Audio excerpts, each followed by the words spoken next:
Kemudian senior topeng pun menanyakan apa yang Nefeng inginkan. Dikatakan oleh Nefeng bahwa saat ia menyelesaikan urusannya, ia akan melakukan yang terbaik untuk mengeluarkan senior topeng dari tempat ini. Ini sebagai kompensasi atas kerugian dari senior topeng. Selain itu, Nefeng juga ingin menggunakan kolam spiritual milik senior topeng. Mendengar hal tersebut, senior topeng menjadi terkejut bahwa Nefeng mengetahui kolam spiritual ada di tempat ini. Disampaikan oleh Nefeng bahwa seorang master memberitahunya bahwa kolam spiritual ada di tempat ini. Mendengar itu, praktisi topeng menduga, mungkinkah Nefeng ada hubungannya dengan niat pedangnya? Ia pun menanyakan hal itu kepada ular kecilnya. Namun ular kecil nampaknya juga tidak tahu. Lalu kemudian disampaikan oleh praktisi topeng, selama Nefeng berjanji untuk membantunya, maka mereka berdua bisa menggunakan kolam. Akan tetapi direspon oleh Nona Feng bahwa ia tidak bilang bahwa ia akan membantu praktisi topeng, karena ia melakukan sesuatu yang tidak menguntungkan. Untuk apa ia melakukannya? Sementara praktisi topeng bergumam, ia tidak menyangka bahwa Nefeng begitu kuat. Ia harusnya memasang formasi lebih awal dan memaksa Nona Feng untuk tinggal. Melihat praktisi topeng tersebut terus melihatnya, Nona Feng bertanya, mengapa praktisi topeng terus menatapnya? Apakah memikirkan hal yang kotor? Ketika itu, Nefeng ingin senior memberitahukan situasinya dan juga cara keluar dari tempat ini. Praktisi topeng mengenalkan namanya. Ia bernama Koi-chan, iblis gunung dengan kultivasi 100 tahun. Ia menceritakan waktu itu ia datang ke alam rahasia Zhenyuan untuk penyelamatnya, tapi malah ia disergap oleh musuh. Jadi ia merubah dirinya menjadi gunung. Akan tetapi mereka menyegel jiwanya dalam formasi pengunci kekuatan. Dan setiap kali alam rahasia terbuka, ular kecilnya yang bernama Suer memikat para praktisi ke sini untuk memecahkan formasinya. Karena jika tidak ada ular kecilnya, maka ia tidak ada harapan untuk keluar. Mendengar itu, Nefeng bertanya, jadi senior Koi-chan lah yang mengajari ular kecil ilmu formasi. Hal itu pun dibenarkan oleh senior Kui-chai. Akan tetapi sayangnya ular kecilnya tidak cukup mahir untuk memecahkan formasi. Lalu kemudian dikatakan oleh Nona Feng, kelihatannya senior Kui-chai sudah berusaha begitu keras. Direspon oleh senior Kui-chai bahwa ia akan mengajari Nona Feng semua ilmu formasinya agar Nona Feng bisa membantunya. Nona Feng menanyakan tingkatan master formasi. Ternyata senior Kui-chai tidak terlalu tinggi, hanya tingkat 8. Mendengar hal itu, master formasi tingkat 8. Nona Feng yang mendengar master formasi tingkat 8, ia mengatakan hanya ada sedikit di seluruh negeri. Disampaikan oleh Nefeng bahwa ia tidak tahu banyak soal ini, tapi ini adalah kesempatan belajar yang bagus bagi Nona Feng. Hingga akhirnya dikatakan oleh Nona Feng, karena senior Kui-chai terlihat begitu tulus, ia akan dengan enggan menyetujuinya. Dengan setujunya Nona Feng, senior Kui-chai menjadi senang sampai ia menjatuhkan ular kecilnya tanpa sadar. Ia menyatakan dengan bimbingannya ditambah dengan bakat Nona Feng akan membuat Nona Feng terkenal dalam 100 tahun. Ditambah lagi kumpulkan beberapa bahan penting sebelum alam rahasia terbuka di waktu berikutnya. Dan Nefeng yang akan mengurus bahan-bahannya. Sementara Nona Feng bisa fokus dalam ilmu formasinya.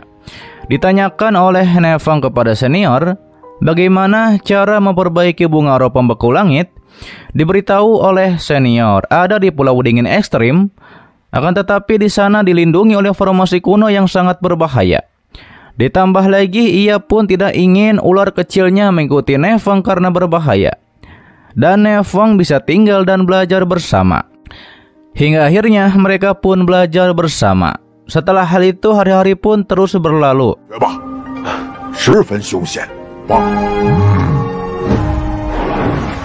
Sampai senior mengatakan bahwa sekarang semuanya sudah semua. Ia pun menanyakan apakah mereka berdua sudah ingat semuanya. Ia juga mengingatkan harus terus giat berlatih dan tidak boleh bermalas-malasan. 12 hari tersisa sebelum alam rahasia ditutup waktunya mendesak. Lalu kemudian Nefeng langsung meloncat ke kolam mata air spiritual.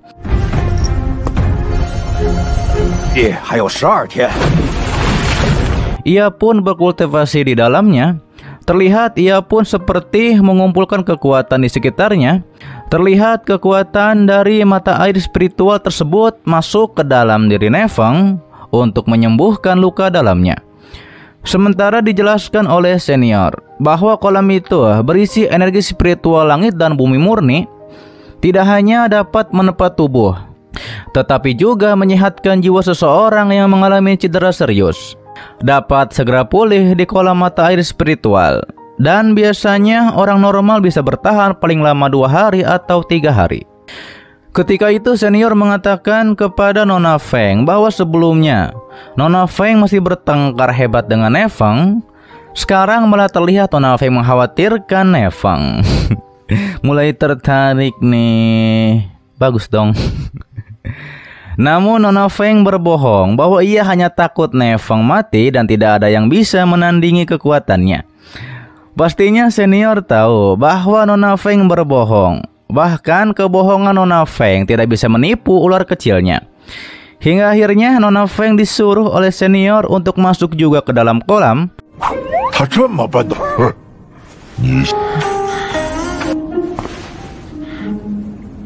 Setelah hal itu, Nona Feng merubah penampilannya yang sebenarnya ia adalah seorang wanita cantik dan juga wangi-wangi. Bisa terlihat dari pakaiannya juga. Setelah masuk ke dalam kolam, Nona Feng nampaknya malu-malu di hadapan Nefeng karena mereka berdua dihadapkan dalam sebuah kolam. Nona Feng seperti gugup. Lalu kemudian Nefeng mengetahui bahwa sebenarnya Feng Shuang adalah nama palsu. Hal itu dibenarkan oleh Nona Feng bahwa namanya adalah Feng Leilei. Karena mereka berdua berbohong soal identitas, akhirnya mereka berdua pun impas. Terlihat Nefeng sedikit nakal dengan melirik ke arah Nona Feng. Kata Nefeng ini adalah wanita cantik dan harus didapatkan, kalau tidak rugi dong. Hal itu pun dilihat oleh senior yang hanya bisa tertawa. Setelah keluar dari kolam spiritual, Nona Feng pun dihampiri oleh ular kecil.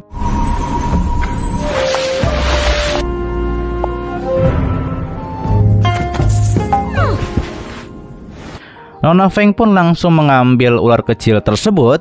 Lalu dikatakan oleh senior Kui Chai bahwa Nona Feng bertahan selama 4 hari. Itu adalah potensi yang cukup besar. Namun Nona Feng mengatakan bahwa Nefeng lebih baik darinya. Padahal ranah Nefeng lebih rendah darinya, tapi bisa bertahan lebih lama di dalam kolam spiritual.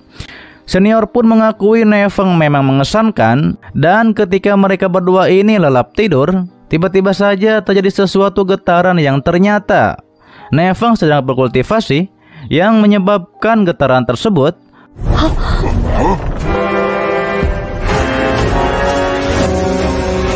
Lalu kemudian Nefeng naik ke atas. Terlihat air dari kolam itu masuk ke dalam diri Nefeng. Bahkan air dalam kolam itu pun semuanya habis diserap oleh Nefeng. Hal itu pun membuat senior terkejut.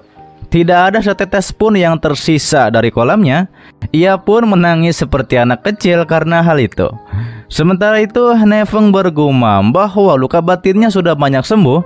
Ditambah lagi entah bagaimana ia mencapai ranah tingkat 4. Terlihat senior marah kepada Nefeng, padahal Nefeng ingin berbicara dengannya. Senior pun mengusir mereka berdua karena mereka berdua telah membuat sumpah darah. Dan yang melanggarnya mempunyai konsekuensi yang mengerikan. Ditambah lagi ia pun memberikan ular kecilnya dan rawatlah dengan baik. Hingga akhirnya mereka berdua pun pamit dan mengingatkan agar senior menjaga dirinya. Terlihat ular kecil nampaknya masih melihat ke arah senior untuk perpisahan mereka berdua. Sementara senior mengatakan bahwa Nefeng adalah monster berbakat. Itu bisa menjadi berkah sekaligus adalah kutukan. Tapi bukan kutukan maling kundang, oke? 师傅。